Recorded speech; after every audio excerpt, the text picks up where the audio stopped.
Selamünaleyküm hocam. Bronşitten dolayı devamlı öksürüğüm var. Tavsiyeniz nedir?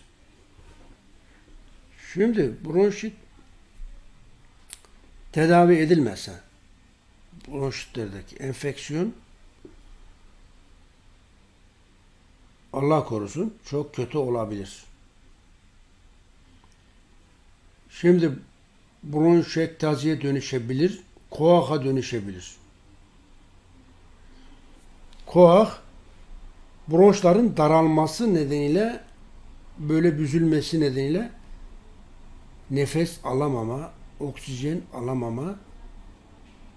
Bu da zamanla oradaki bronşlardaki hücrelerin ölmesi.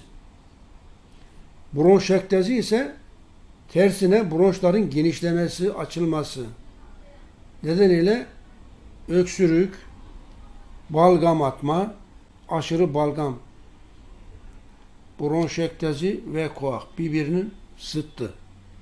Koahta bronşlar daralıyor, büzülüyor, oksijen alamıyorsunuz. Hava alamıyorsunuz, nefes darlığı başlıyor.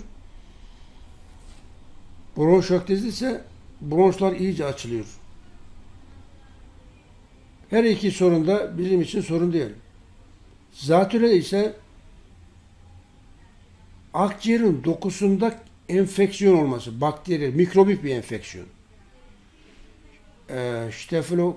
Staphylococcus pneumoniae genellikle buna sebep oluyor. O mikrobik bir rahatsızlık. Fakat fark etmiyor. Bronşektazi, astım, koah, her şeye çözüm var. Burada dikkat ederseniz bir yorum var. Zatürre yakalanmıştı bir beyefendinin kızı. 3 ayda bizim ürünleri kullandıktan sonra doktora gidiyor. Diyor ki hiçbir şey yok. Bağcılar'a gelmiştim ilk Almanya'dan geldiğimde. Orada benim bir tanıdığım var. 3 tane kızı var. Küçük kızı 1,5 yaşlarında, böyle örümcek diyorlar, bir şeyin içine koymuş yürümesi için. Kızcağız hiç yürümüyor. Böyle koyuyorlar içine, böyle bakıyor. Yaşlı nineler gibi. Hareket etmiyor. Sanki bebek çocuk değil de yaşlı biri. Böyle bakıyor. Hiç hareket etmiyor. Ortancı kızı idrarını o 6-7 yaşlarında altını ıslatıyor.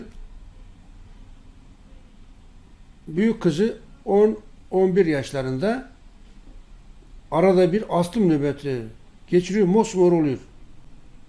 Hastane kaldırmazsa gitti. Öyle. İçi de hasta. Bu çocuklar niye böyle dedim ya? Hepsi hasta. Ya biz de bilmiyoruz işte.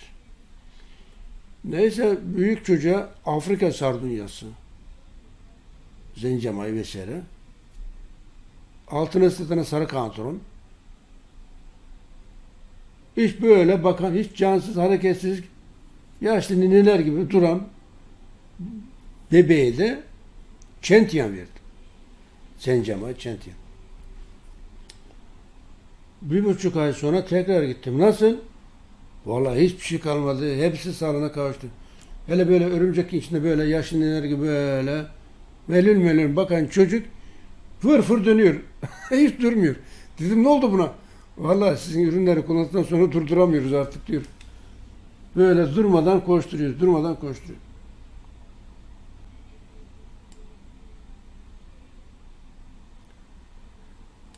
Şimdi Afrika sardunyası, bronşit, öksürük, astım, koah falan filan.